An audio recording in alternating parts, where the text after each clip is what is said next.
Okay, everyone, welcome to a very special episode of Not Another Whiskey Recording. Okay, that's right.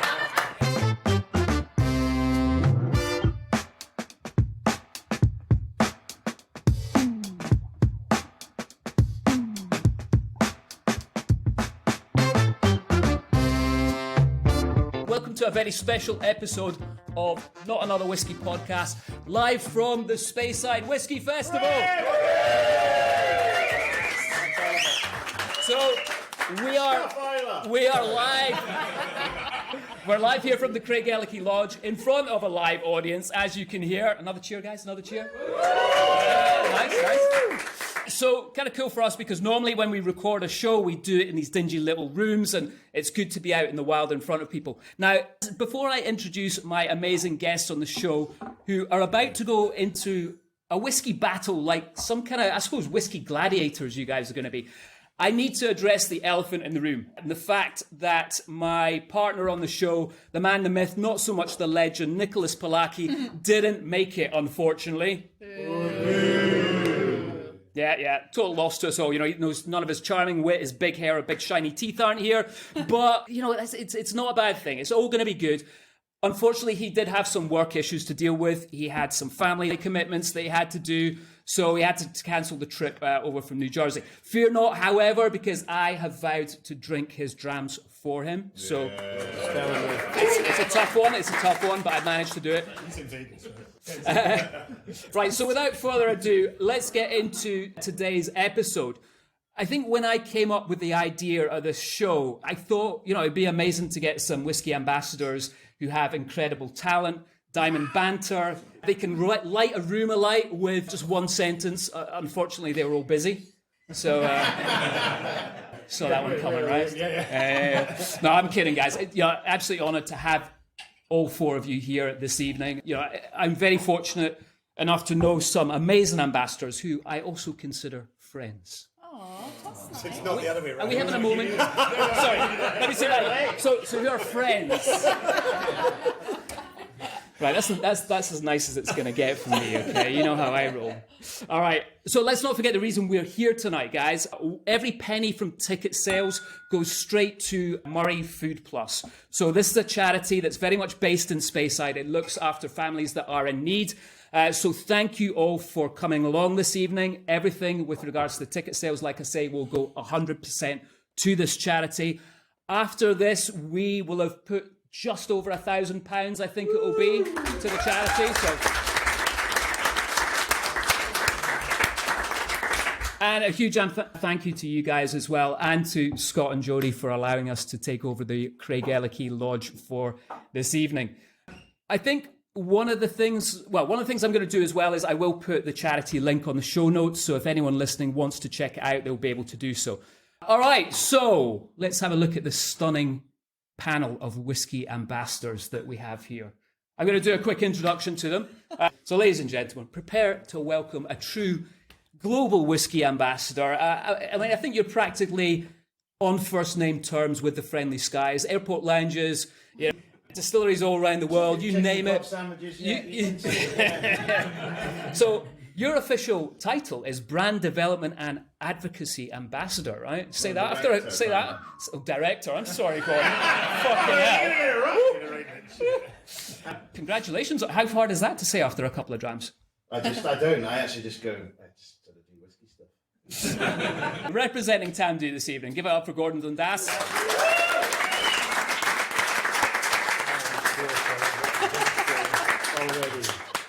All right, and in the Brown Foreman corner, very much a flower between thorns this evening, we have Charlotte Coyle, who is the malts ambassador for Brown Foreman. We've done many whiskey adventures now together, Charlotte. So many, yeah. Yeah, absolutely amazing. You always knock it out of the park. You know, I always say your wit's sharper than one of Mark Thompson's waistcoats. So he has said that many times. Everyone, welcome Charlotte.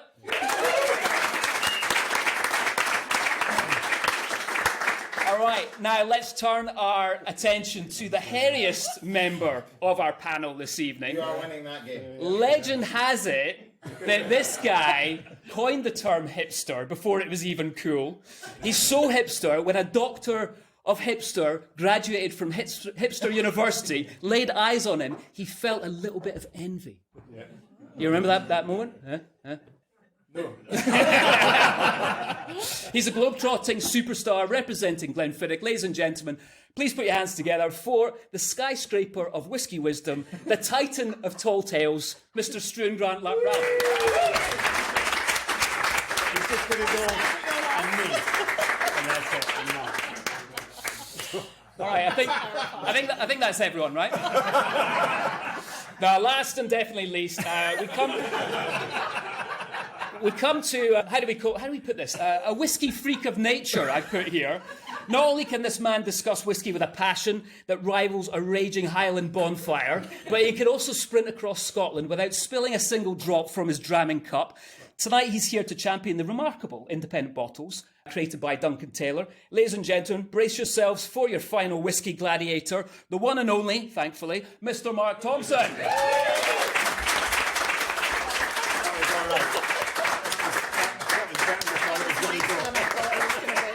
All right, so guys, you're all brand ambassadors, as I once was back in the day. I'm going to start off with a question to all you guys. Explain what a BA is in 2 sentences that doesn't know what a brand ambassador is. All right, so guys, you're all brand ambassadors, as I once was back in the day. I'm going to start off with a question to all you guys. Explain what a BA is in 2 sentences that doesn't know what a brand ambassador is. I've always struggled with this. I could never do it. Anyone want to take a shot of it?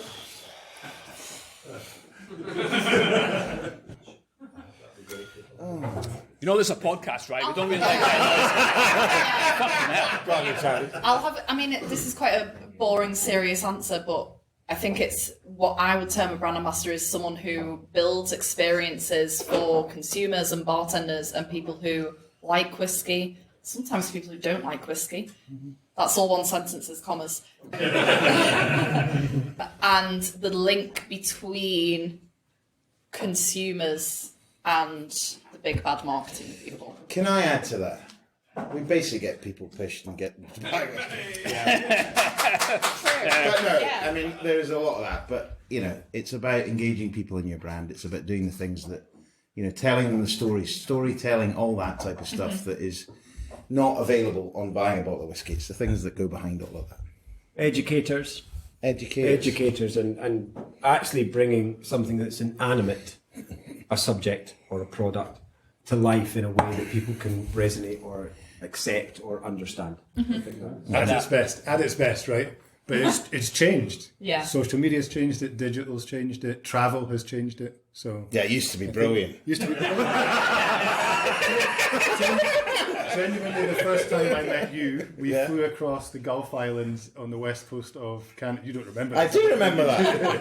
I for do a remember. whiskey show. Yeah, we did. Maybe like 8 or 9 years ago. In the Yeah. Over Victoria, yeah. So that was very much part of like hit the road, pour drams, do crazy shit like that. Yeah. Now I'd say like digital's changed it. Like it's changed the world. Yeah. But it's still a great gig. Of course it is. I think as well, I think I speak for all of you guys here, you're kind of fortunate enough that you're not really involved in sales and you're more involved in the marketing part of it.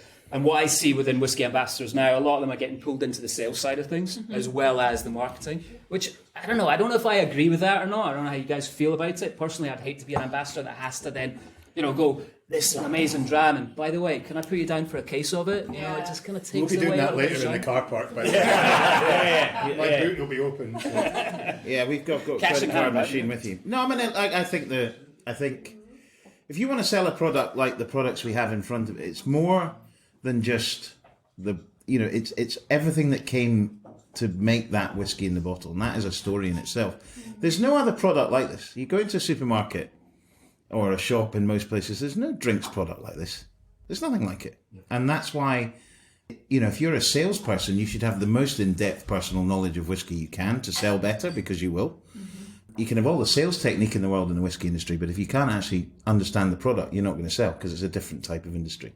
And that's why ambassadors are really important, and that's why knowledge is really important. Yeah. Do you think they'll ever go away?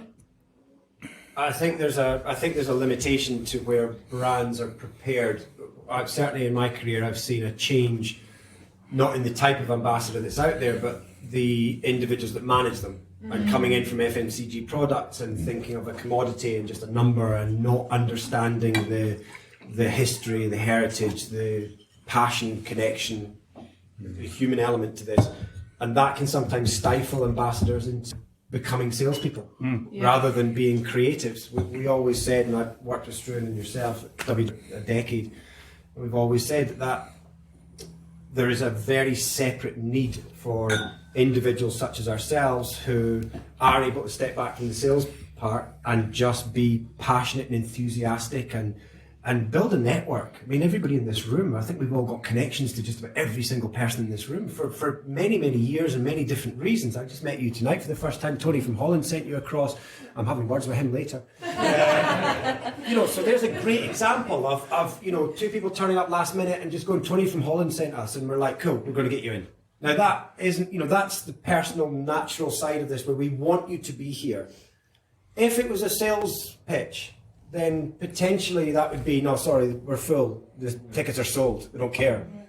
So I think, unfortunately, it is changing. I think there's a squeeze. But what it does do is raise the cream to the top. And you will find a number of them, not Gordon, obviously, he's sunk a long time ago. Wow. but it ends up that you find these individuals who are really shining in the industry because they are able to stand up for themselves and they are able to say, no, I am an integral part of this industry.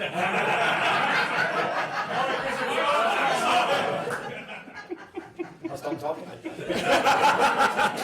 I think you're right.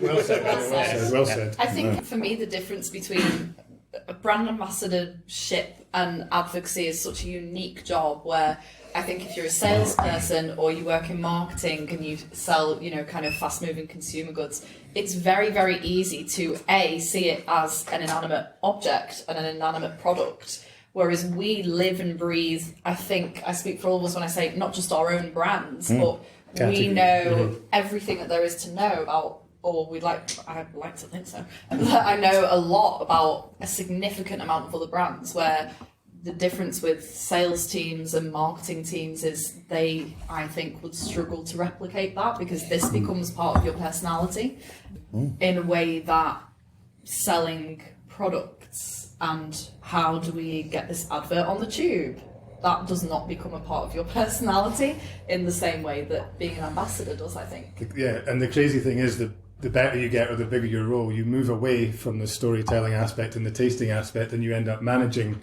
out-of-home advertising or TV adverts because, all of us are, a decade plus in the game and you're 20, whatever. Not 8 statements. Jesus Christ. And I'm refill, I'm not even first fill. The bigger your profile becomes in a business or within the industry, the more you step away from maybe what you love the most, which is hosting whiskey tastings and opening bottles and telling stories. Yeah, totally. So, but it's a great industry and it's a great gig, isn't it? Yeah, it is. I think it's just how we measure success is different, I suppose, than everyone else. Totally, and a lot of it is unmeasurable. That is the problem. Yeah. Immeasurable. Yeah, and but it's very important. And some people who have maybe come into the industry don't see that. And and the secret to this whole industry, whether it is what we do tonight, the festival, is people. Yeah, I'm in this business because I love the people in this business. I'm in it for the whiskey, guys. People are like whiskey is great. Yeah, no, you're right. I love a gin. No, I'm joking. But no, you're right. But there's really good people in it, and there always has been. That's the secret success of this business. 100%. Right. So moving away from that, guys, we're very serious. We're at Spirit Speyside, first day. What have you guys been up to? What are you going to be doing? Anyone doing anything funky, interesting? I was knee deep in cast strength whiskey most of the day. I'm so glad you finished that sentence. So we did a very simple malt master thing where the guys make their own tamdu. Every whiskey was 65% plus. Oh, yeah, beautiful. And was this just a random thing you did with consumers? Yeah, not that random. They did book it. How many of those are Tamdu? Just turn up. Pull them off the street. How many of those have Tamdu in a bottle and put on shelves for next year? No, it's just they make their own and then we put them back in gas. But I think last year we had a slight incident. There was people that were a little bit over-refreshed. So we made it slightly less people over-refreshed today, which was good. I remember bringing a group down to you one Spirit of Speyside. Do you remember this? I think it was 2 years ago. Yeah. And I was telling this story just recently to you guys, but we were up at Glen Grant beforehand with, what's his name?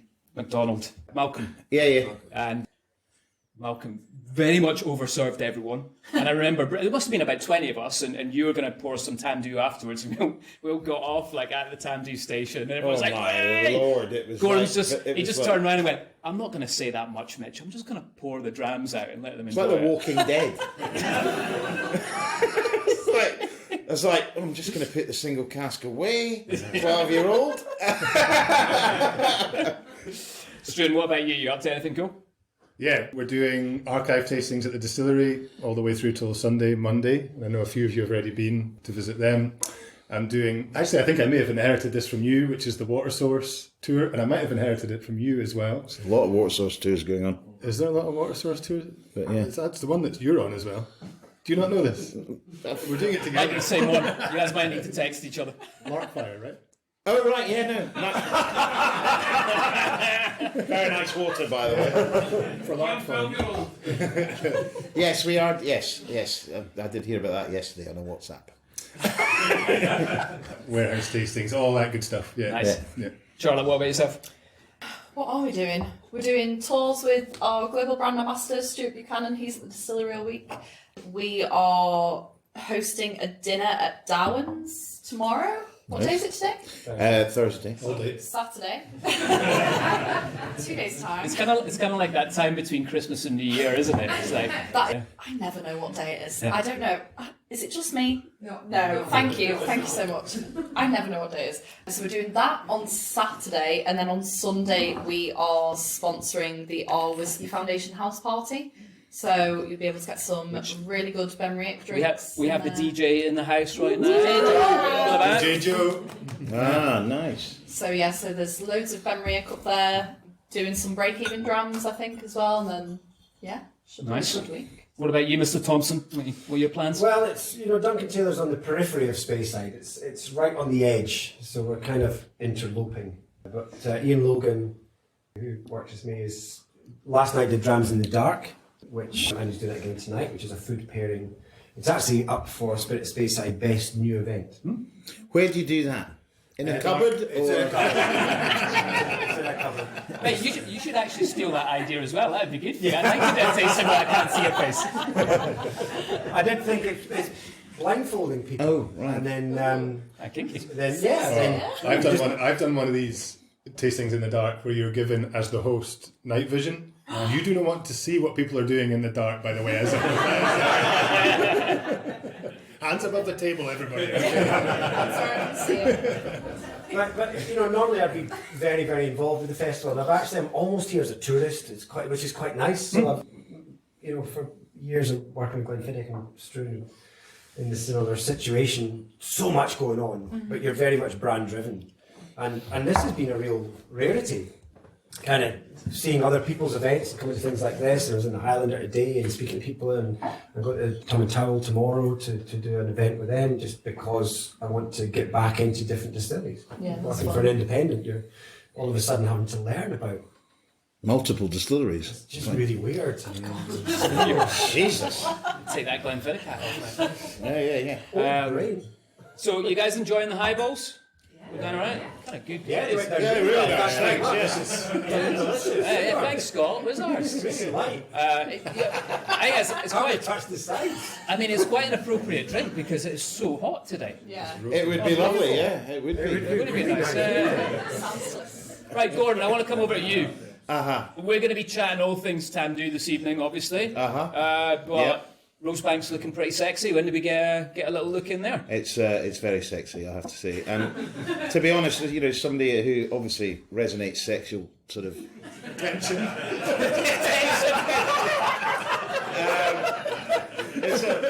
I feel completely at home in the place. Frustration was the word. So no, it's looking great. And we open in a month, and it's been a long road, but it's going to be great, and we'd love you all to come and see it and enjoy it. Official invite, I think. I'm looking forward to it, mate. So yeah, it should be good. Yeah. So Charlotte, for you, Brown-Forman, you've got 3 amazing drams with Glendronach, Glenglassaugh, and Ben Riach. So when you're doing something like this, how do you pick one of them? Is it like your favourite children, or? Yeah. I go on. Honestly, I go on what I want to drink the most. And also, I mean, tonight is, I think, quite special because it was kind of like, what can we bring to fight to the death over the most? Yeah. I'm going to reserve my judgment, but things like this, it's really fun because we don't get to, I don't know about you guys, but I don't get to taste this with a large group of people very much. But generally, if I have to pick a dram, it's what is my favourite and what is going to be a crowd pleaser. But oftentimes it's what is my favourite wins out of those two. So you've just been purely cunning tonight and like, I want to win this. I'm not fucking about here. Yeah. That's exactly what No prisoners. You guys better watch out. That's quite sly. That's not the way I approach this. Quite clearly, I've nosed your glass.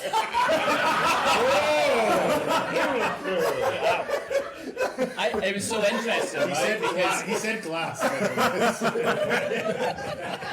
it was kind of interesting because there was Mark. Basically, I knew about Mark's dram first off, and then I used that to kind of wind everyone else up to get you guys better drams tonight. You did do that. It's been talked from I was twisted. very stressed. It when I got worked, though. that. No, it worked. It did was work. good. Right, Struan, both of us are local lads now. You're a local lad from Speyside That's by it. birth. I'm a kind of, I don't know, someone who's just come in. I was going to say interloper, but yeah, I suppose that's right. But you're still hitting the skies a lot. What did you say? I'm just taking the photos. You're still hitting the skies a lot, being a global brand ambassador for Glenfiddich. What are you seeing? What trends are you seeing right now around the world with regards to whiskey? I've got a good trend for you. New trend, micro Is it trend. gonna BA sausages are getting better, so that means that they're making more money. It's a trend. Yeah, I've studied them over the last 5 months. Anyway, the sausage sorry, trend. carry on. The sausage BA trend, apparently. Sorry. That's good. Peter's from outside here, I don't know what Gordon's doing. Hand up, please. Peter, he turns left when he gets on the plane. Don't do sausages in first class. It's caviar all the way for Struan. Well, you can turn right on planes. What the hell is that? Jesus Christ! Yeah, so what are you saying, man? What's going on? I mean, honestly, I feel like there's a small correction maybe happening in whiskey where we've gone through 15 years of double-digit growth in some cases, certainly on the brands that you can see here. You're maybe starting to see the rise of premium tequila, maybe cannibalizing that slightly in some major markets. You're maybe starting to see the big brand, small brand thing getting more of a sort of complex ecosystem. That's a big word, jeez. Don't want to lie down? That is a really big one. Yeah, it's quite warm.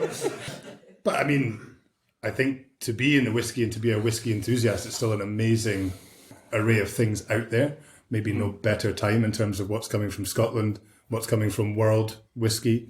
I know you focus that a lot on the podcast as well. So yeah, there's great things happening. I feel like probably the next couple of years are a little sort of intake of breath from the industry. Maybe we'll see some prices coming down, hopefully. Brand hat off, brand hat back on.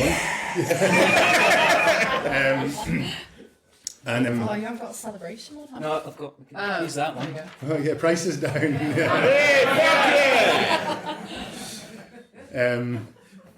But yeah, and also I don't know how many people are aware of this, but like the pockets of interest for single malt Scotch whiskey in the world, like go to Lagos in Nigeria and every second table is Speyside whiskies. Go to Seoul, go to Latin America, and it's just like it's quite surreal. When you live here, you get on a plane and fly somewhere, and you see local drams, people just loving our whiskies, and it, long may it continue. Yeah, I mean, I just came back from Singapore, your old stomping ground, and it was amazing to see. I sent you a picture of the Glendronach. Yeah. Just so many bars now, just with posters outside, bottle sales, going and buying the bottle of whiskey, and it was all advertised, and predominantly Scotch whiskey was out there as well. Did you see that on your way to Orchard Towers or on the way back? I still don't know what that place is. You sent me that. What is it, Struan?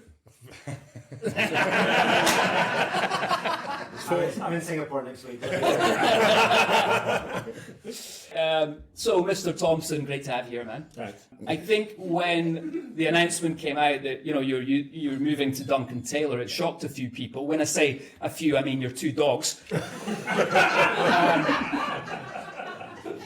So tell us, man, how's the move been? Really good. I mean, it's it's difficult. I'll be very honest, very difficult. I was 10 years with Glenfiddich, 12 years working alongside the brand. Became part of me. It was the fabric, and I think I did an okay job as an ambassador over those years. A couple of things I left behind, the Glenfiddich Festival and getting Glenfiddich back to #1 in Scotland. That was you, was it? Yeah, it was nice. me. Okay.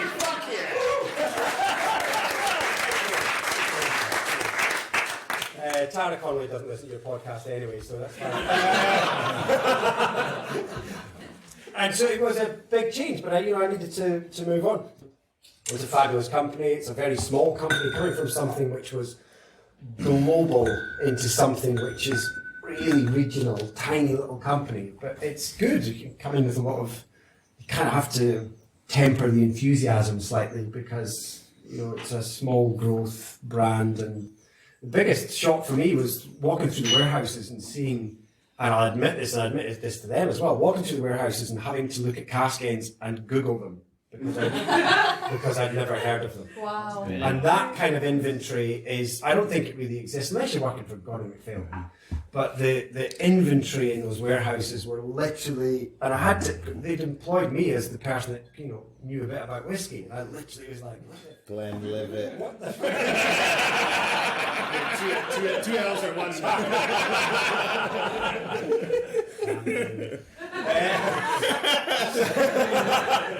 So it's been, but that's been refreshing because I think all of us would agree.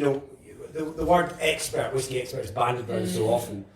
I've never found myself a whiskey expert. I'm a whiskey enthusiast, and I love learning from people. And every single day, I find out something new. And whether it's a story about a distillery that I've not been around, or just something that connects that liquid to the bottle, to the glass, to the person, to the bar. And that's been a really refreshing change for me. I'm delighted. 10 years at Glenfiddich, Struan's the same. You know everybody. You've got all the stories, and it becomes really comforting. You walk into a room of total strangers, you might feel nerves, you might be in Lagos, you might be in Singapore.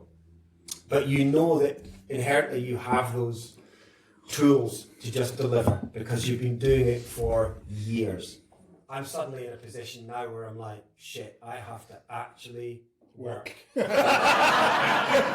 it's really fucking frightening. But I'm enjoying it. So Can't wait for your boss from to listen to this. Wait, he's working? No, very cool, man. Congratulations on the new role. Very Do we have cool a to see. dram there? We should do, Yeah, right? You guys ready to drink some whiskey? Oh, God. All right, so it's hot in here. Fucking hell. I don't think I want any whiskey. This is the only bad part for you guys listening right now, and I'll apologise in advance because you can't be here to drink these amazing drams that we do have in front of us. However, we are going to give one of you a driver's pack of these whiskies that we're going to go through tonight. So we're going to do the usual stuff. We're going to post about this on Instagram. When you guys see it, tag 2 people that you'd have these drams with, and we will choose someone at random to win this driver's pack of the whiskies. So, I think this is the nice part for me, because I get to shut the fuck up and you guys get to talk about your whiskies. No, Mark does. Now, we're going to go through these. You guys have got these whiskies in front of you, just dram 1, dram 2, dram 3, and dram 4. And the reason for that was because I didn't know exactly what we were going to be trying. But we're going to start off, we're going to go back to you here, Mark. Thanks. So tell us what you've got. What's everyone got in the glass here? Well, I was the catalyst of this. And when Mitch had initially booked this, I was actually still employed by William Grant & Sons, so I think he was expecting something different. And because of that, and because I went to the warehouses, I thought, do you know what? We're at the Speyside Whisky Festival, big single malt festival, so why don't I bring a grain whisky from Glasgow? So our first, and that was the thing, it's a 33-year-old Strathclyde. Yeah, it's it's been through an octave, which is an eighth of a sherry butt, which has been finished in that for around about, and I will know there's about 3 to 4 months on this one, 6 months. Really interesting, still sitting at 50%. And grain is one of these things that, we all talk about blends and we all talk about grains, and it has this kind of, people think that it's a lesser product. When grain is old, this is a 1990 bottle of Strathclyde. Strathclyde is still in existence. It's owned by Chivas Regal, mostly actually pumped into Ballantyne's. That's the big bulk that would be from this. This particular cask was bought in 1990, filled and held at Duncan Taylor, and then has had that little European oak small cask. So it's one of, I think, only 77 bottles or something around there. Let me see. One of 73 bottles. It just picked up an award at the Whisky Awards last November in London. I thought that was, just throw that in there as the world's best grain whisky. So I just thought I'd bring that along. Delicious, man. And grain is one of these things, when you look at this, and because it's 33 years old, it's funky. And there's sweetness in there, which you wouldn't typically expect from grains, unless it's pre-1980s where you start using corn instead of wheat. You get a lot of that. But I think this is just a really good kick-ass, kick-off whiskey. I'm going to start with something really I think you'd be hard-picked almost to pick that as a grain whiskey if you put it in front of someone, right? Yeah. And yet, not that it's a sales pitch, but tell me where else you're going to pick up a 33-year-old whiskey of that kind of standard for under 250 quid. That is a sales pitch. In the car park. In 30 minutes. There's a shop in Huntley. So for me, it was just Would about you like some Larkfire? Yeah, I'll go some of that. Larkfire, showcasing something really interesting, potentially changing attitudes towards things like old grain. I'm sure those of you that have joined us here will have drunk plenty grain whiskies over your time. What's unusual is because it's a European oak finish as well, that mostly it would end up in bourbon cask just to stay there as a very much a filler product. This is not what Duncan Taylor have done with this particular whiskey. They've created it to be drunk and enjoyed as it is. So this was really to shine and showcase what it is. I think it's super. I wish I hadn't told Mitch that's what I was bringing, because then he told everybody else and they've upped their game. Yeah. Well, I'm sure everyone here appreciates that, right? Yeah. Anyone got any questions for Mark about that? They want to ask? You guys enjoying that? No? Yeah, it's a good one to Super start off with. interesting. And that's it. With a lot of whiskies, you're given something, and people ask me, I'm sure you get this question all the time as well, what's your favourite whiskey? For me, it's whatever one somebody else has bought for me. Yeah, that's it. But it's interesting. If you get a whiskey that's handed to you and you can't quite pinpoint it, and again, it's going back to that no one's an expert. It doesn't matter that you can't go, I might know what region this is and I might know what cask this has been through. But you pick it up and smell it and go, oh, that's interesting. And that's all I ever need from a whiskey. Something that says, well, that and high ABV. So 50%, yeah. I'm looking for that as well. Yeah. I was kind of looking for that coconut that I normally associate with grain whiskey. It didn't come out 50%, but a little bit of water, it's there. It I pops can out see a little that bit more. actually. I feel like there's like this lovely, for me there's almost this lovely berry note to it, but then the only other thing that keeps kind of overtaking everything is those tiny pieces of toffee fudge that you get in the baking section. That is all out for me. I like that. It doesn't nose crazy sweet, No. but it's got this really lasered in on cassis and sugary, candy flossy. It's lovely, really. Shows age well, but it's also with the age, still a sense of levity because it's grain, maybe as a base, which might present slightly lighter. What's the minerality level at? Fucking huge. Crystallized. It's not overly tannic either, which No. I would if it's European oak, I would kind of expect it to be super tannic, but it carries it really nicely. Once it finishes on the palate, you do get a lot of that very characteristic grain element coming through. But because of the age, I think old grains really do show very well. The unfortunate thing is, most grains are stuck straight into blends when they're young. So very few people have given grains the chance. In fact, that was one of the ones that had to Google when I went in Lochside. I'd never heard of Lochside. And some people are nodding. That makes me feel really shit. Thanks. I had to Google Lochside. It was a distillery in Montrose. It was a distillery in Montrose. Beside the loch. That did grain whiskey and malt whiskey in the same distillery, both called Lochside, and blended at birth and put it in a single cask. Oh. So Duncan Taylor have a 55-year-old single cask blended Scotch from one distillery. No, that's the kind of shit where exactly. So Lochside grain named as a licensed distillery in Montrose. Lochside malt also named, licensed. They take the new makes, they blended them together, they put them into one cask called blended at birth. The SWA then changed the rules to stop people doing that, so it's not been done since. And Lochside were the last people to do it. Wow. Duncan Taylor have got a load of casks in. Is that my chat or that's the SWA?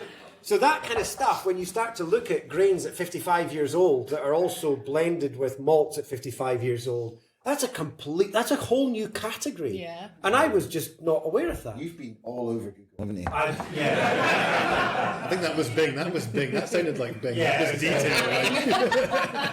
Yeah, I remember you once writing to it was someone within the whiskey world who I won't mention. And go on. They wrote an article and Mark's comment was like, "You just stay on that keyboard warrior."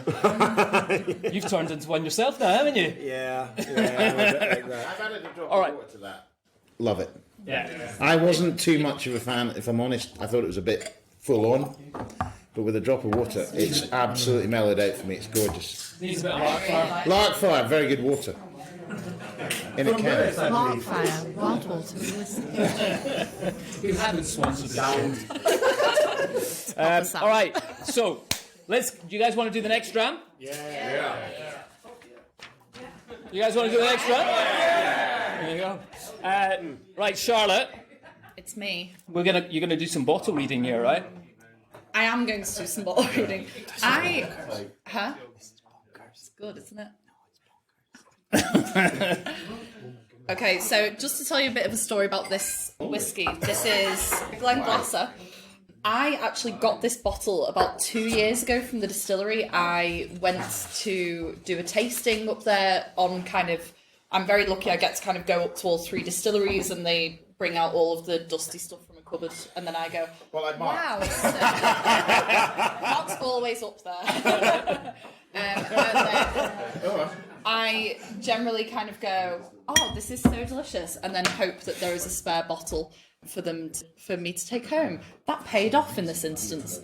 So this is Castle doesn't do anymore. I kind of wish they would bring it back, but this is from a series that is called The Manager's Legacy. So every manager, I mean, it's pretty well explained by the name, but every manager of Glenglasser would have released kind of their own single cask. So this, I am going to read off the bottle because I'm just going to do it. Don't do the barcode. Don't hold up boo. So this was distilled in 1968.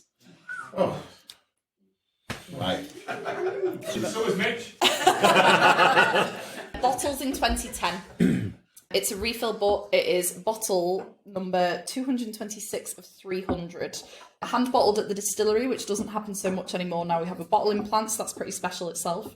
44.9%. But I think I have read this before, but I was reading this again today, and I think it's really interesting because this is Bert Forsyth's. Bert. Big Bert. You can taste that in there. It's definitely Bert. It's our Bert's bottle. He had a friend called Ernie. I wish. But what I think is quite interesting is he was a cooper originally from Glen Grant. He did a national service, then he returned to Glen Grant, then he became a brewer at Glenrothes. Then he moved to Glenglasser. He was there from 1967 to 1972. Then he moved to Tamdhu. Hey! Once he lost his sight. He thought he was in the camera. That's going to sound terrible now because it's half about he went to McCall. Once he lost his sense of taste.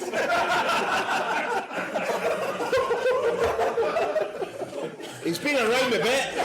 He's been around. Albert. What a guy. I really hope my legal team don't listen to this. But yeah, I just think I tried this a couple of years ago and I saw, genuinely, I think about this dram. And Bert's. Well, I think about him every time I walk into my living room because this is where that bottle's been. But I think about this dram all the time. I think it is probably in my top 5 drams of all time. It's super funky. Glenglasser is super funky anyway. I don't know if... Has everyone tried Glenglasser before? Is anyone pretty new to it? New? Can I ask a quick question? What does Glenglasser mean? It means Valley of the Green Grey Place. I was optimistic. That's where you can retire, mate. How do we call this? Sometimes green, mostly grey. Mostly grey. Right, interesting. Yeah. Now, So Valley of the Green Grey Place. one of the things that I've picked up, that's a 2010 bottling. That's got OBC to it, which I know that's a real Explain OBC to anyone listening. old bottle conditioning. That you can pick that out when I nosed those 4 there. That one immediately has an aroma to it, which has sat in glass for a bit of time. Yeah. And it's one of these really interesting, funky notes that you get from bottles. And so many distillers are like, nah, I don't think that happens. But the more It and more, definitely does. the more and more auction bottles that are coming up. I took a bottle of old Glenfiddich 8-year-old to David Stewart, who was the malt master with Balvenie, and Brian Kinsman, put one down, and it was brilliant. It was a 1972 bottle, and I picked it up, poured it in the glass, and David Stewart picked it up, and he went, well, it didn't smell like that when I put it in the bottle in 1972. Great question. Is OBC a positive or a negative? Oh, that's a great point. I think it can be It's the both. first time I've ever bloody heard of OBC, so I can't comment. Me too. Gordon thought it was some kind of hip hopper. Yeah, I don't know. It can be both. So I think we've tried a few bottles where you crack it immediately and you get this papaya, very tropical pineapple note come through. Over time, certainly with the younger ones that I've tried, are just like 40 years in glass, that will dissipate and you just end up with a funky little liquid. But that has, if you nose them, there's something in there that wouldn't have smelt like that when it was put in the glass in 2010. No way. But that makes it even more interesting. We're also think so. talking about 1968. The way that we made whiskey was completely different. The way that we processed water, the way that we... That'll be direct fired. That'll be On direct coal. fire, yeah. Probably floor malted. There won't be any demineralization on the water, so that will affect bottle conditioning as well. So bottle conditioning is one element of totally different things that happen in distilleries. If you go pre-1990s, really. Can I add something? Smells like Umbungo. Yeah. Weirdly enough, Made in the jungle. not the first time that someone has said that to me about Glenglasser. It's got for those of a certain age. Soft as well. Umbungo. What was the ABV when it was 44.9. It's probably not It's that probably a now, little bit lower now. but it's just incredible. Isn't it great? And this That's is what that's what I kind of love about. I really love that about Glenglasser, and that's kind of out of the when you look after a couple of different distilleries, people will always say to you like, "What's your favourite distillery? What's your favourite bottling?" I kind of used to be quite diplomatic about it, and now I'm like Glenglasser through and through because I think it's so funky. Everything that I've tried out of that distillery, even if it's been, bottled by an independent bottler, even if it's like, from a different distiller, because, Chivas owned it for a certain amount of time as well. But everything that I try, and I don't know if it's because of I think it is because of where it's situated. It's at Port Soy, so pretty much you're walking 5 minutes from the distillery down onto the beach. That's a nice beach as well. Oh, it's such a good beach. Beautiful. so the first 2 drams have not been from Speyside because that's a Highland. Well, it's Wait, though, really Glenglasser's still rated as a Speyside, though, right? No. Is it actually okay? Well, it sits in it is classed as Highlands, but we always refer to it as a coastal whiskey. There is actually, I hope they don't mind me shouting this out, but the pot still often have a debate over where it should sit on the back bar, and I often get called into. Do they actually debate anything where anything's on the There is a Frank method. Murphy turned up to But this Glenglasser is one of my favourite drams right now. I think a couple of reasons. Rachel Barry did an amazing job pulling it all together. I spoke to Billy Walker recently, and when Billy had it, one of the things he said, he believed he did a great job with the 2 distilleries that he did, but he said he had unfinished business with this one, and he didn't really get to grips with it enough. You know, the packaging, the repackaging you guys have just done is absolutely fantastic. And I like as well, definitely with the sand end, I get that sort of maritime briny note coming through, which I'm really enjoying in whiskies right now, and that's something that I'm actually seeking out. Yeah. I'm getting it a little bit from this, but not as much. I can kind of see it in here as well. I mean, I haven't tasted this in a little while, but it is still, I think it's absolutely incredible. I really enjoy a kind of funky whiskey. I like something that kind of takes a little bit of thinking to enjoy. That's where I struggle, to be fair. And I genuinely feel really, really proud to work for them, because I think what they've done with that rebrand, and, you know, even I've heard that before about Billy, that he kind of felt like it was unfinished. And hopefully he looks at that kind of rebrand and goes, yes, they did it kind of justice. But that's part of the thing that I love about Glenglasser is someone told me a story once that basically when it was owned by a different company, they tried to just use Glenglasser as almost like overspill distilling. So when they had a really high volume season, they would try and recreate the same spirit at Glenglasser. And it's funny that we talk about inanimate objects, because I almost think of Glenglasser as like a living, breathing distillery. And pretty much everyone up until Billy Walker, it was like, fuck you. I'm not going to do whatever you want to do. I'm going to make my own spirit, my own way. And I think over the last maybe 10 years, 15 years, we've really kind of let it live and let it be what it is, rather than trying to turn it into something else. And I just think it's brilliant. Very cool. Very cool. Well, thank you, Charlotte. That's amazing whiskey. Definitely. I haven't smelled a whiskey like that for a while, so it's got a uniqueness to it. Yeah. Absolutely. Struan, you're up next, mate. What's the big hairy one saying about this Glenfiddich? We can't talk. So Charlotte's is the best whiskey here, right? So I'm hoping for a solid second. I think it's been touched on already. Mitch basically played us all against each other. At the start of the week, I had what I thought was a solid 15-year-old, nice cat. It was like a sherry decon from the Solera, good strength. Mitch was like, you need a bunch of I'm looking after you guys here. He said to me, Gordon, you need a strong game. Yeah, he told me there was... You told me to call Rachel Barry. Yeah. Again, I don't have her number. I do. Do you want it? We'll swap after this.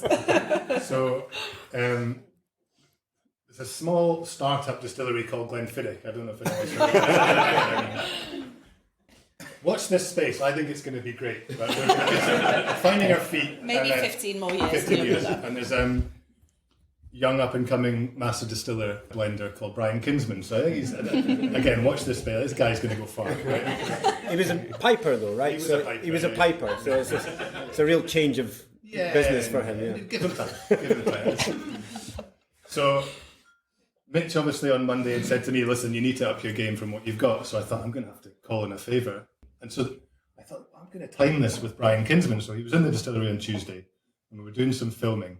And at one point he was in the still house surrounded by, I want to say maybe 20 of a film crew, makeup artist, like someone do subtitles, someone do the full works. And I was like, in front of everyone, Brian, have you got... Mitch says I need to up my game for this podcast thing. Have you got anything good? He couldn't say no. He was surrounded by people. Genuinely, like, anyone that's met Brian will know, one of the nicest guys in the game. And he said, oh, do you know what, actually, we've bottled a Spirit of Speyside bottling. I've got a couple more. You can pull some from the cask if you like. And I was like, ideal. What is it? And he was like, it's a 25-year-old sherry cask finished for 3 years in Palo Cortado. But I was just... All right. Wait. 1990 grain, by the way. Just fucking... Come your jets. Hold on. This is quite convenient. It's only because commercially available. In the car park later.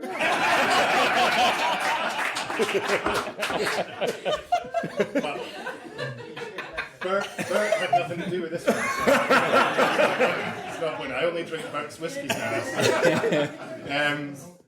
So yeah, we have a Glenfiddich which is regionally available in the Far East, so it's a China exclusive called Gran Cortez. So it's a 22-year-old. It's a Palo Cortado cask. It's kind of the most sherried Fiddick that you'll kind of find out there. We're not really known for the sherry style. Nothing. Just in a wee bit into its own. Put that on. So this, I'll be honest, right? This is probably not a style of whiskey that I would drink all that often. I know that's probably not like you're supposed to stay up here and say, I would live and breathe sherry bombs for breakfast, but I think Don't hold out much hope for mine with you then. But it's like, so, 55.6. anyone want to call out what the strength is? Maybe you just heard it. 55.6. Yeah, good guess. Sorry. In terms of the profile, you'll get a little bit of like distillery character. So for Glenfiddich, and I hope you guys give this distillery a try because it really is just. If they had some ambassadors to get Yeah, or a bit of budget. I don't know. So you get a little bit of the distillery character, which is obviously sort of orchard fruit, sweetness, a little bit of cut grass, but it's kind of in the background because you've got, and then 22 years sherry vatting, and then finish in Palo Cortado, and the sherry on Palo Cortado is. What's you can? I'm just using my screen mark as a cock to get rid of the wasp. For all the listeners, there's a wasp that's just appeared. It's now screen marks at What I love about that is you're like, I'm just using my screen mark as a clock, and you didn't finish that sentence. I was like, what the fuck is he talking about? I think you should go to the doctor. Sorry, Struan, carry on. Can we start again? Yeah, so I mean, generally speaking, probably not a style that we're known for at Glenfiddich. The profile for me, I'm not going to do nosing and tasting. It's not great to listen to, and you're all having a nice swatch of this whiskey anyway. Nice swatch of this whiskey, no? Technical term. And, Tune the fat term, I think. Big, bold, sweetness, nice long finish. I was kind of coerced into this, but I'm glad I brought it because it's a nice sweet jammy, and probably something that you won't be familiar with from Glenfiddich. Beautiful. Thank you, man. So Amazing. hopefully second to Big Burke. All right, last but not least, Gordon Dundas. What did you have to do to Sandy to get this dram? Well, I'm going to be. This is our single cast that we use We like to get people involved at Tamdhu to do, because we're a small distillery. We don't, similar to Glenfiddich, we don't have much of a budget or a presence in the market. We're just a small family-owned business like you. That's it. Smaller than you. And Tamdhu, I mean, I think everybody would know and hope that Tamdhu really only does sherry casks. So what I decided to bring was our single cask for this year's Dedication Society. So picked by members of the Tamdhu Dedication Society back in August. It's a sherry butt. It's about 580 bottles, something like that. And it's just a first fill European oak sherry. That is insane. And it is 55% alcohol. Cask 5986, and it's our oldest sherry. It's 20 years old in a sherry cask. So 20 years in a sherry cask. 20 years in a sherry butt. And I think I'm not like you. I'm not doing tasting notes or anything. But I mean, I think when you only do one thing, and if you only do sherry, which we do a lot of, you get to really understand how it works. Mm. When are you releasing that bottle?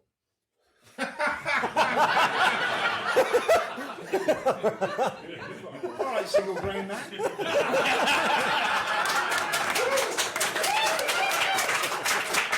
Nice.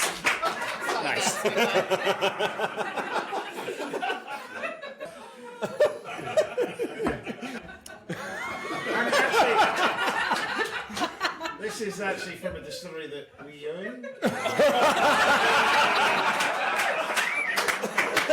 I mean, The first one was a stab, Gordon. That's just a twist it in there. You know what I mean? These are it's a European oak sherry, but it's I just love the thickness of it. I love the colour of it. It's all natural colour. It's big. It's bold. If you love this type of whiskey, you're going to love this. But not everybody does, and I'm a fan of these types of whiskies at times. I love bourbon. I love American oak sherry, whatever. But that is a big. That for me is Speyside whiskey. In my book, I think that's what a lot of people look for around the world, and it's a great dram. So enjoy it. Beautiful. Slange. Thank you so much, Gordon. So delicious. All right, guys. So it's come to that point where I'm going to get my sound checker. Yeah, absolutely. Go for it. Now, you guys are barred from this part, so this is the only time where I'm going to tell you to shut up, okay? Okay, everyone, quiet please, quiet please. I've got a sound meter reading device here, which is my phone as well. But we're going to have a look at this so you can see, look, this works. As we talk louder, it gets louder. No fixing involved. Okay, so what I want you to do is make a noise for the dram that you like the most. So, if you liked Mark's dram, number one. Glasgow. One. The only good thing to come out of Glasgow, I think, is actually. Sorry.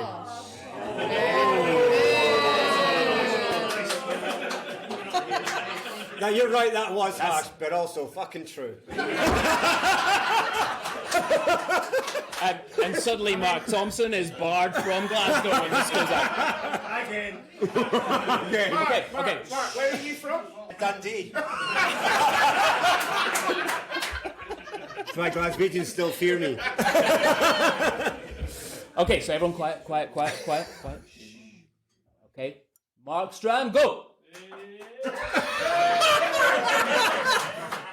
Mark, you got 100. I think you got 103 there. Wait, sorry. That I was feel, it. like, I feel like we almost need like a baseline of like a big cheer.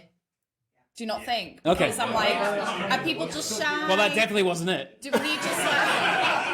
I feel like we need a practice cheer. You can cheer for more than one dram. It's just you cheer louder for your favourite. Well, then you may as well not cheer for the one. Okay, so we've done Mark's, right? He doesn't want to. You don't want to do that again. That's embarrassing enough, mate. Was it a Glasgow comment? Still available in the car park. Okay.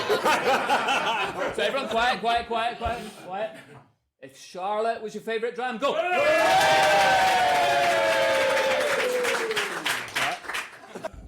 If this thing isn't working, by the way, that I didn't say that. So we'll just go by here. If Struan's was your favourite dram? Oh, we might have to have a dram off. How do we do this? That's We do tough. have one more dram. We do that. I'm just trying to think that.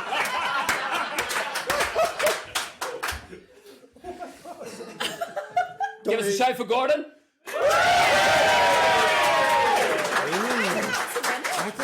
I think it's between I think we these have two. a winner chicken I dinner. think What it's do you think? between these two. All right, let's just do hands. That works well on the radio. Yeah. It's turned into that kind of party, has it? Do you guys agree it's between Charlotte and Gordon? Yeah? Yeah. Okay, hands up for Charlotte. Someone do the count, please. Oh, I'll do the count. 11. 7, 8, 9, 10, 11. Fuck it. I'm neutral. I'm Switzerland right now. 13's good. 13, okay. Hands up for Gordon. Only one hand up, please. It's going to be a fight in the car park. Go like 14 including. You can't include Gordon. You can't include Gordon. He's in drum. 13 and 13, wasn't it? Yeah. Oh, So fight in the car park. Right. Fight. An honourable draw. Yeah, let's leave it at that. Absolutely. Well, that means we were equal seconds. Despite the fact I never got one second shout. We can. I am so untrusted. I don't know if it's because I'm from Liverpool, but Did you steal this? they scribble the label out when they give me stuff. So you can't Hey. sell it.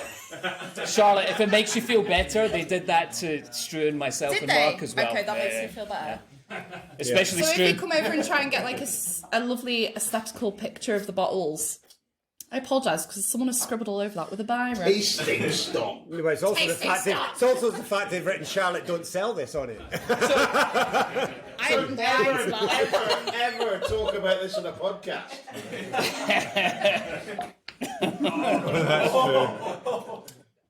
We came joint second. Tough.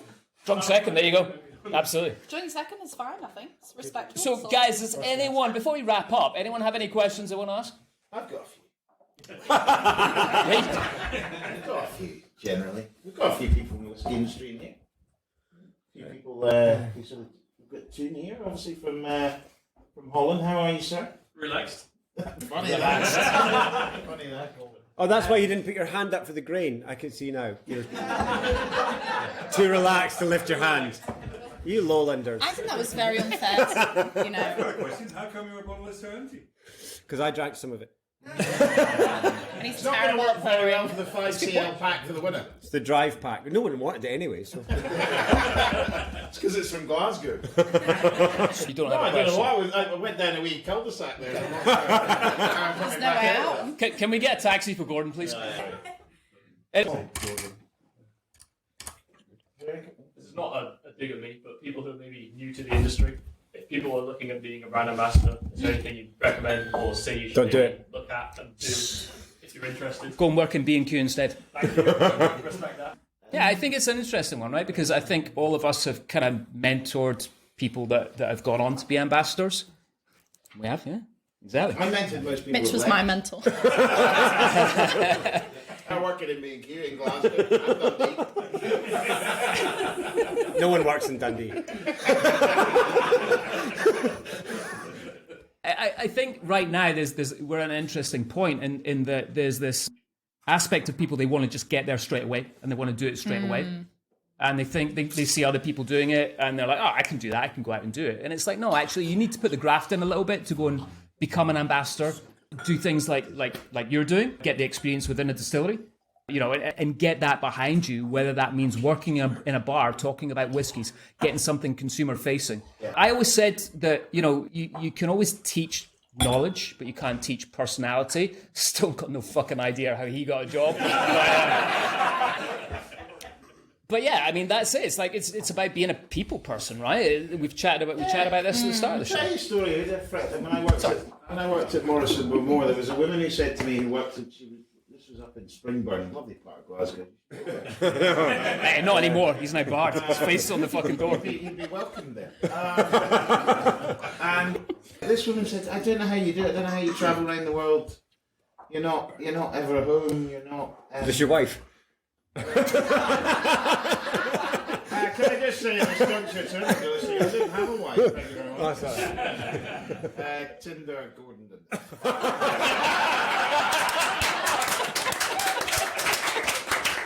Tinder. Surely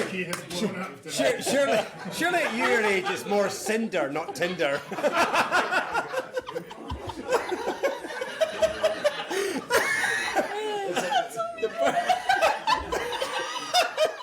Burning embers of love. What was the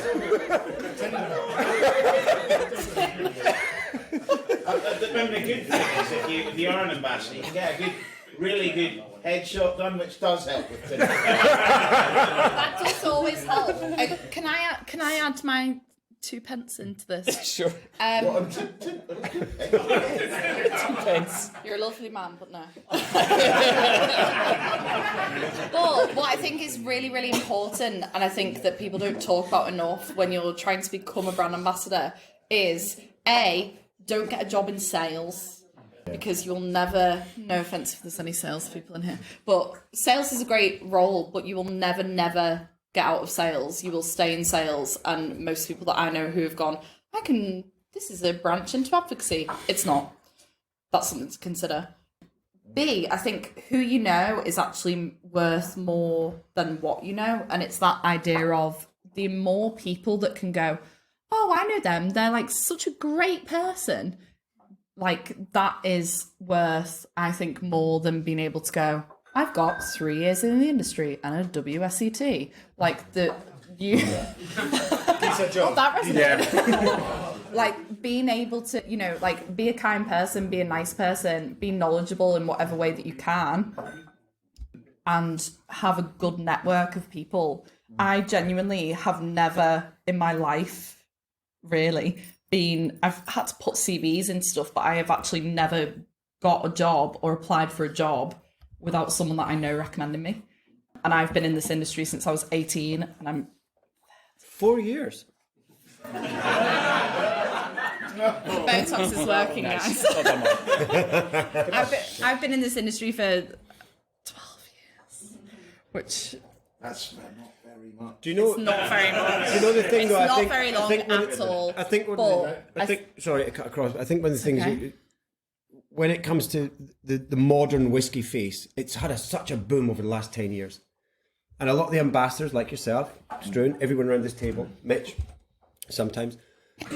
Actually, more recently, yes. Yeah, you forget, people look at the ambassadors and go, well, that's a great job. I want to do that. I want to fast track to that. They forget that 25 years in the industry. Yeah. Right? And we've worked, we've done the hard shift. And yes, it is a great job. Of course it Well, is. that's not what you said earlier. No, I know. I've been flippant. Can I add something? Because I think there's a focus on ambassadors and they are very front-facing, case in point. But there are so many jobs within whiskey that give you the opportunity to do ambassador things. So you might be a Cooper. Quite often you get to do demos and meet people. And I think like the ambassador role is great, but it might not be the one for you. And actually it is quite hard work. In terms of all the roles that you can do in a distillery or a big distilling organisation, the ambassador role might be the one that takes you away from your family the most. Yeah. Or it might be the one that you have to sacrifice quite a lot of your own time. Or It's grueling. Like it is when we look at kind of the dark side of it for a minute, like it is quite grueling to do. Sorry, look, we're cutting across each other. It's okay, you can cut across it. No, it's fine. Good stuff was done ages ago.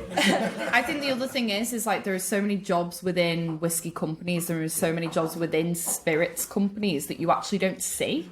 So there are like obviously you have brand ambassadors who kind of you have to be on all the time. That's the thing that I find quite not that I'm like going out like starting fights or anything, but like that's quite difficult, I think, because you can't really go and sit somewhere. I don't know if you guys find this, but like you can't really go and sit somewhere and like have a pint and with your headphones in and be an antisocial person, because there is always usually someone who you will know, and then you have to do the hi, you all right? How are you doing? How's it selling? Blah blah blah. You lose a Charlotte, sense of your identity. Charlotte, you should speak to Mark because he does all that all the time. He doesn't give a shit. He's just like, It is brilliant, but I think it's a good opportunity as we're kind of on this topic to talk about like other roles within businesses like all of ours that are still absolutely amazing. Like if you really think that you like what ambassadors do, like looking at something like customer marketing, I don't know what they call that. It's the same thing, right? Death. We're just going to ignore everything that he says for now. You want to go and die quietly in a corner behind a desk? Go out the window. I wish we'd let the wasp get in. No, but like looking at stuff like where you can still work on activations, you can still work with customers and consumers and like stuff like that. Like a brand ambassador is not the be all and end all. And I think that is important because we were talking about setting goals and stuff before, and sometimes I think you need to have a wider breadth of goals. Is that the phrase? yeah. Rather than just being like, I want to be a brand ambassador, because there's so much other good stuff within the whiskey industry that should be just as looked at. rewarding. Just as rewarding and should be looked at the same aspiration and intensity as brand ambassador work should be. So tend to have more longevity as well. And 10 times more longevity, because we've all got sore knees, you know. It's definitely it's a marathon, not a sprint. That's what I would say to everyone. You know, as an ambassador, you can go out, you can drink 7 days a week, no problem at all, without spending a penny, right? But do you want to do that? Because But that's the thing. It's realistically, it's unsustainable. And everyone wants to challenge you. But it is great. But everyone wants to challenge you. That's the thing. When you find you get chipped away personally, not personally, I'm saying personally, but I'm saying as an individual, you get chipped away because everybody wants to find the bit of you. They want your time, they want your personality, they want your knowledge, they want to also sometimes Underpants challenge sometimes. And your you want knowledge. your weakness, yeah. Yeah. But one of the best things I ever heard, I was doing a taste 15, 20 years ago, and I was obviously younger then. And old, obviously. Time works. That is how time works. I was born very young. And Good story, bro. And that's the kind of talent you need. That's what you need. hold on.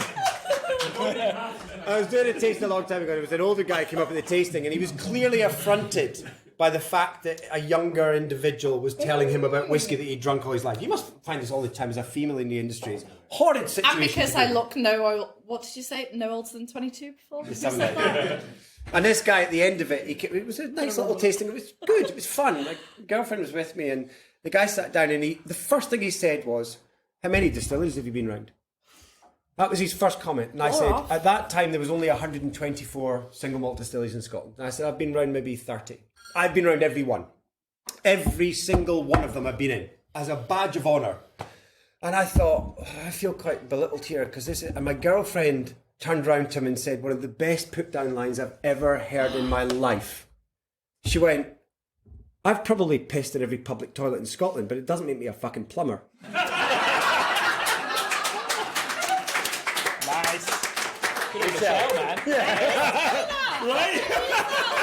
The best thing I've ever heard. I'm like, yeah, okay, you're right. So never get tied up in this idea that you have to be perfect. No one's an expert. You're always learning. And it's things like this where we'll have chats at the end and we'll find out great drams, and I'll walk away from this with new knowledge about these whiskies that I'll take and share with other people. And that's the key. We're definitely necking that. I'm just like, I'm walking away from it with new knowledge, but also, did she pee a lot, or was it... Does she have a diary? How did she know? How long was it? What period of time was it over? When Does she have a I UTI? visit a new distillery, the things that I like to do, like the still house, And the other ones I really want to do, the ones on Ferris came, like how master they Can you get back in touch with her and ask, please? Can you? It's my fucking girlfriend. Okay, what's she? All right. That's Michelle. Good, thank you for the question. again. I think what you've learned from asking that question is don't ever ask that to a load of brand ambassadors because they're going to fucking ages. Not too much to say. Christine, you got another question? It's actually just as an extension to what's already been asked. One of the questions I had was, what were the challenges of being a brand ambassador? You have clearly answered that. Well, there is one thing we haven't mentioned, is that some credit card limits are... Kind of like being the rock stars of the whiskey world, as it seems sometimes that brand ambassadors are. I need to ask as well, in extension of what we asked in the beginning, what makes you love your job? What makes you love your job? And also, you mentioned, it might not be something for the conversation today, but what kind of consideration could we take into the whiskey industry in general as to how we can get what you do into the wider scope of what the industry does? Is it something that needs to be spread out into the wider scope? Not something we need to discuss today, but just something that may be food for thought. Good question. I mean, there's a lot to unpack there, right? That has gone. Who's going to start with that one? From all the public toilets in Scotland. Just I think that shows that we're the ones bringing the tone down. And for that, we apologise. Look, I mean, I'll tell you a thing. I don't think in this industry, if in this industry, I don't think people who work in this industry, whether you work as an accountant, whether you work in sales, or you work in the office and you're the facilities manager, or you work at a distillery, or you anywhere in any of the businesses, you cannot engage them enough in what you are doing as brand ambassadors. If you can communicate to them, your hard work is allowing me to go out into the market and do what I do.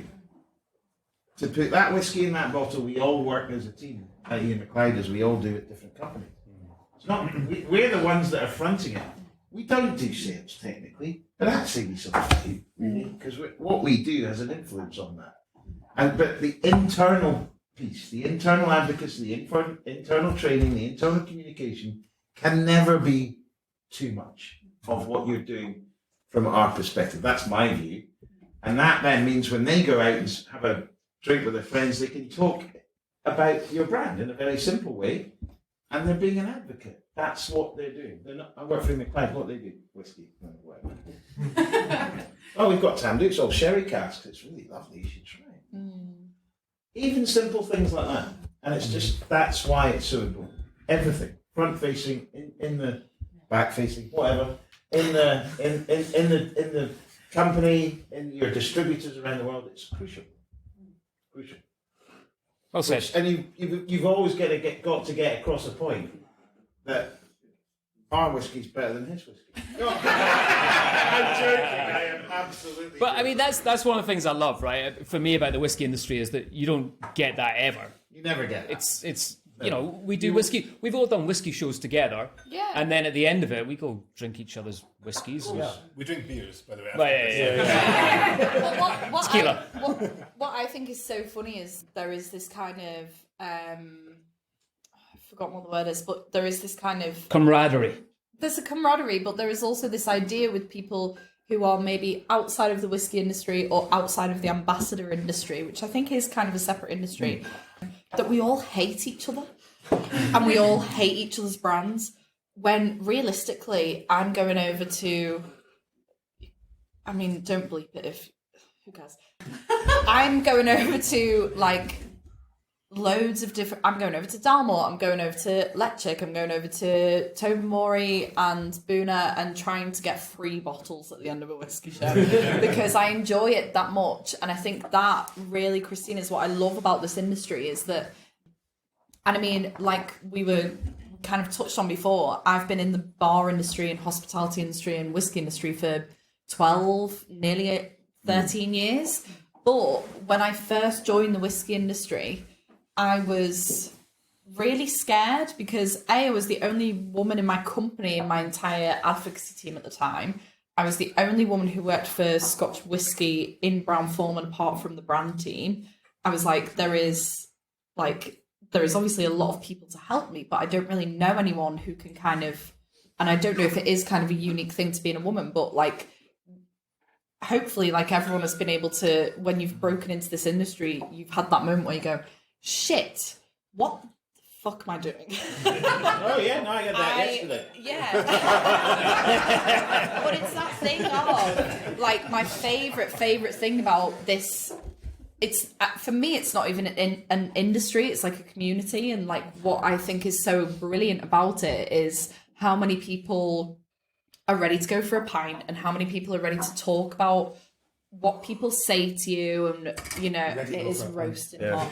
I'm ready to Definitely. Well, Bert's a really good example of that, because look, if we take Bert as an example, and you know, the Highlander Inn just across the road there. You can sit in the Highlander and you don't really want to talk about whiskey because you could be sitting next to the whiskey maker from Macallan or Glengrant. You don't know who you're sitting next to.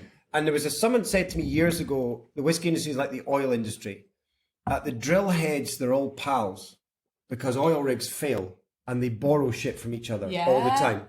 And at the pumps, they're all enemies.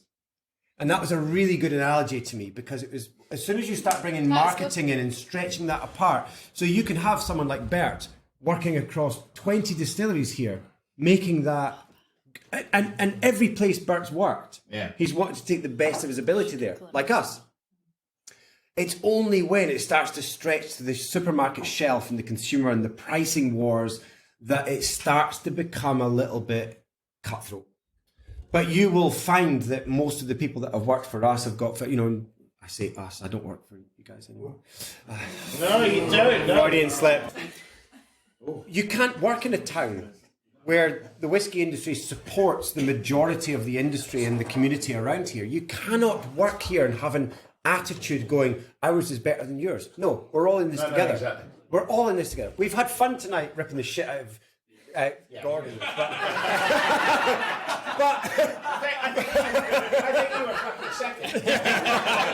I don't even think I was second. But the important thing is we all realise that we are paid by certain brands to talk about our brands, but ultimately we are ambassadors, all of us, everybody in this room. Yeah. Not just for whiskey, but for Scotland as well. We are showcasing.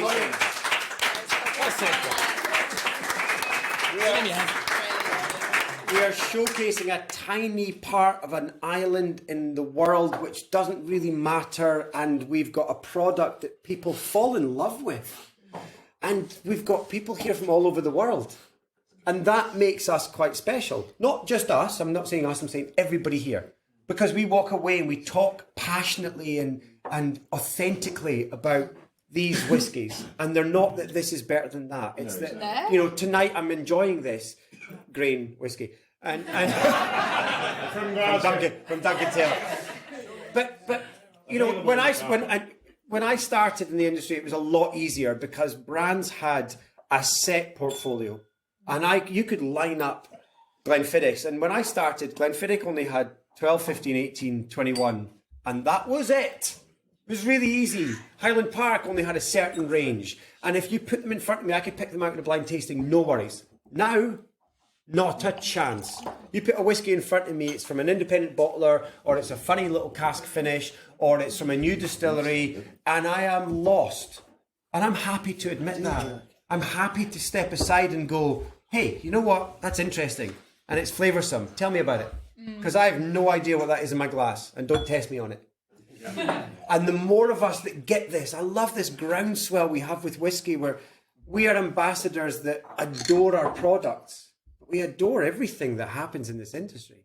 And for us to share that knowledge with you, and hopefully you guys then go away and tell friends about these brands or other brands or just Scotland in general, that's a win.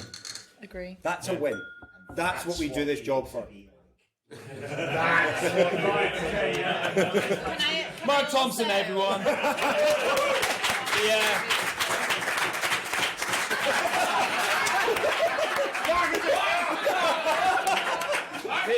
The only ambassador that can bring a tear to a glass eye.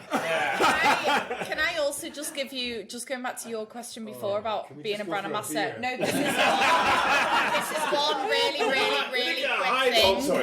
Is my biggest ever piece of advice for anyone who wants to work in the whiskey industry, and it links into what we've said, never, ever brand bash another brand. Yeah, no. That is the biggest thing. Unless it's his. Like we're obviously doing this and it's jokey, but I have seen people who, you know, careers have been ruined because they've brand bashed another brand. Their kind of reputations have been ruined because they've done that. That is my honestly biggest piece of advice. And I'll tell you, to supplement that, that's why whiskey's got very successful in the last 30, 40 years. Yeah, because we have Because respect. what was more popular 40 years ago? Cognac. Cognac doesn't do that. They all hate each other. Yeah. They're all a little bit... Anybody French in the room? They're all a little bit French. Hey, Gordon, we do have some French listeners. Not anymore. My point is, we work so well as an industry together to promote our products that we will all go to a bar and drink everybody else's whiskies. Cognacs do not do that. And that is one of the reasons why cognac has suffered internationally and whiskey has gone, or Scotch whiskey has gone. Beautiful. So it's an interesting point. Right, one more question. One more question, guys, right? Yeah. I hope this question's a compliment to the 5 people at the top table, including Mitch. What, Mitch as well? There's only 4 of us. Oh, yeah.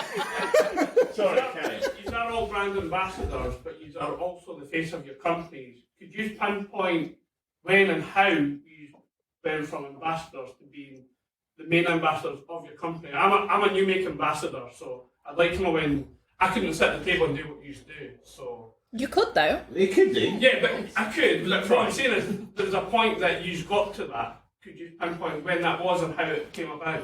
I think it's through knowledge and time. Part of it is a good headshot. Great on Tinder if needed. I mean, that's the most great picture. When you read them, they're like, oh, fuck. That was a joke. Mitch, when you listen back to this, please delete that. This is all staying, by the way. No, I'm just made a horrible joke. discuss it. All right, okay. I'll start off with this one. I think, I don't know, I think when you start, it's a really interesting point, right? Because I remember going back to early 2000s when I started with Diageo, and you suffer a little bit of imposter syndrome. Because you're starting off and you're, like for me, I was going around golf clubs, and it was like, it was very much a wrinkly sausage fest was my audience. You know what I mean? And I was like, all right, this is it. And I was having, sorry, was that too graphic? Too much? Okay. It was very old guys that I was chatting to.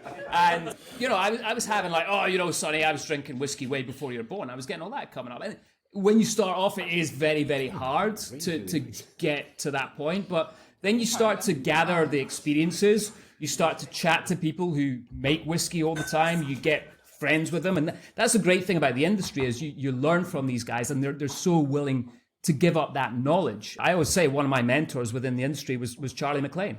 And he was one of the ones that always kind of pushed me, gave me really good advice. And I was very lucky to have that at an early stage of my Diageo career. But I think you get to that point where suddenly you don't really give a fuck, to be honest with you. Yeah. It's like, look, I've been in the industry now for this amount of time. I've done this. I've kind of earned my stripes. And really, you know, Mark's guy that comes around and says, like, I've done these amount of distilleries. Great, fantastic, good for you, man. But, you know, we've all kind of been around the block now. So I don't know where that point comes in. I don't know what you guys would say. Like, Can I say one thing? Beer. But also, it's a really crucial point about being like the figurehead for your business or like a focal point.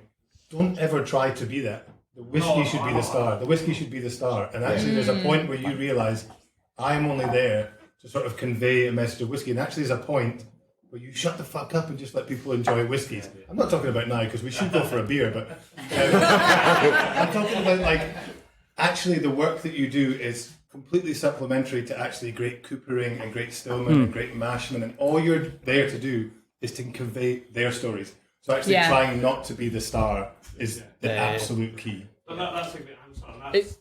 There was... That's what you'd expect from a global beer like that, right? It's so true though, because realistically, you're telling stories, and like we're telling stories about Bert Forsyth, Big Bert, Big Bert. If we take one thing away from this, but we're telling stories about him, and the way that your personality should kind of like interject with the stories that you're telling. And realistically, I know I said this before, and I know that it maybe sounds pretty lame, but like the reason that I feel like I went, and I can't pinpoint that point properly, but the reason that I went from there to being recognised as like, oh, the Ben Riot girl, the Glen Tronic girl, the Glen Glasser girl, like the reason... Is that who you work for? Read the label, Mark. I would, but it's scored out. Nice.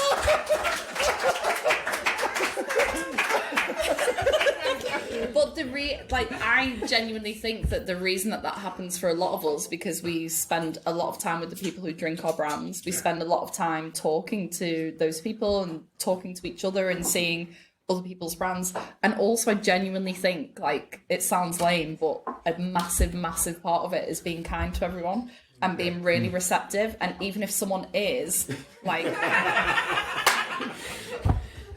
Right, you got another hour now. Beers have just arrived. Jo is the greatest person in the world, I think. Thanks. She is. Like, she didn't even bring one for her husband. I know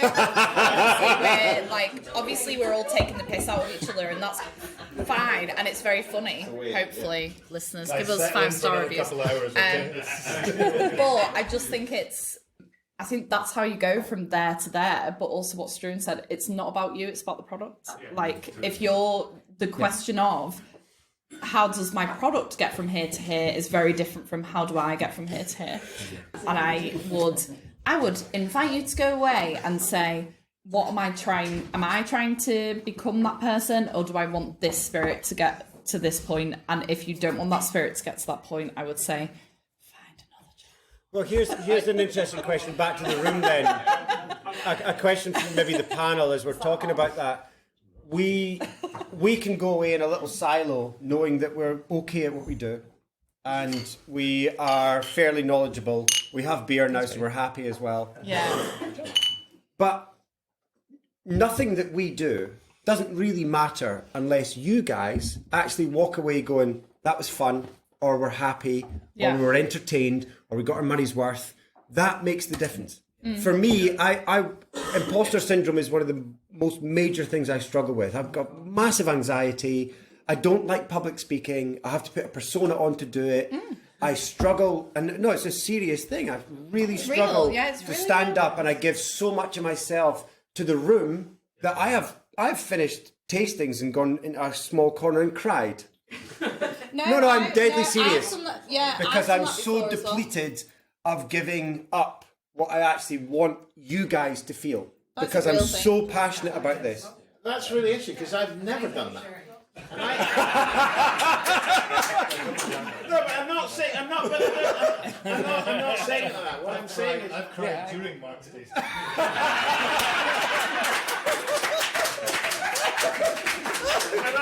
and I've gone into a cupboard during Mark's.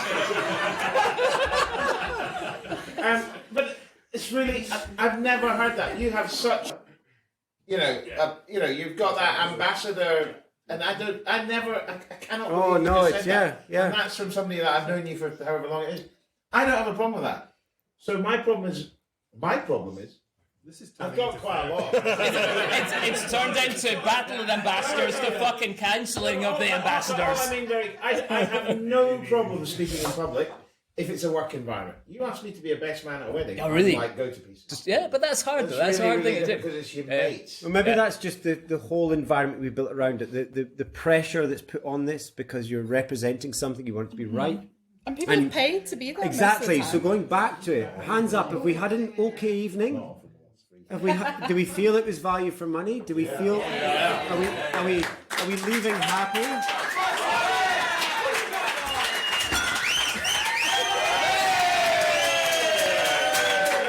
And Mark just fill his beer. Good. Now it's definitely value. I think there is. What is this fizzy liquid I'm dealing with? I think Just a comment. If it's okay. Only if it's okay. Carry on. I just think that, especially from this young gentleman sitting in front of us here, and for all the other people out there who think they might be once again in the ambassador role, what you just said, Mark, is actually really important. Because I think too many people in both this industry and other industries go out and think, okay, I need to be fearless. I need to go out and I need to be 100% confident in myself to do this role. Yeah, you don't. Do it scared. Do it You scared. need to be able to be vulnerable and to say, I'm actually scared of doing this. And that needs to be okay. And you saying that here makes that okay.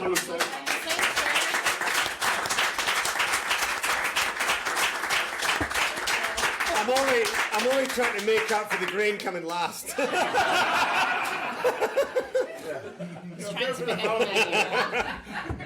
All right, guys. Well, listen, on that note, we're going to wrap this up. Thank you so much. Mark Thompson, everyone. Charlotte Quill. Sting Ralph. And Gordon Dundee.